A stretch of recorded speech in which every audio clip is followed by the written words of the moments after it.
Hei, draugi mīļie! Nu ko, solījumi jātur. Kaut gan diena jau ir galā, bet es jums apsolīju, ka es pastāstīšu par to, kā man sokās ar šiem te X39 plāksteriem. Jā, šodien tā tad ir trešā diena, un šodien ir 7. skriemeļa diena. Kā es jūtos? Es jūtos labi. Man ir ļoti daudz enerģijas, man ir milzīgs dzīves prieks, kaut gan man ar prieku vienmēr ir bijis viss labi. Jā. Tātad, ko es ievēroju? Man šķiet, ka es vakar ierakstīju no rīta, līdz ar to jūs nezināt, ka šie plāksteri ļoti labi noturās arī dušā.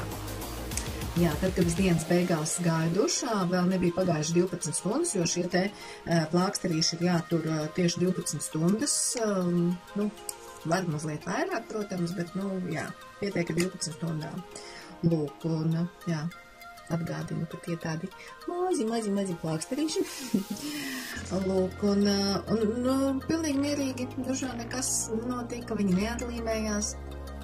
Tā ir pirmā labā ziņa. Otrā labā ziņa par pašsajūtu runājot ir tas, ka šodien es biju pastaigā, garā pastaigā, un parasti pēdējā laikā man pie tādas straujas iešanas parādījās tāda kā aizdursa. Nav jau vairs 18, kā jūs saprotat, jā? Bet ar šiem te, es domāju, ka šie plāksteri ir, tā teikt, iemesls.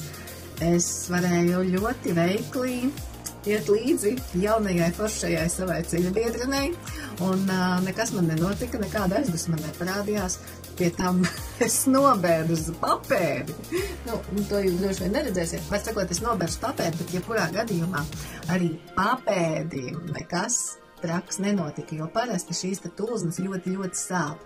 Un es viņu nobežu līdz asinīm, bet tas man netraucēja soļot uz priekšu, un es nejūtu sāpes. Un tad es runāju ar to meiteni, un viņa saka, varbūt tiešām tie brīnum plāksteri noņem pat sāpes šādam te noberzumam.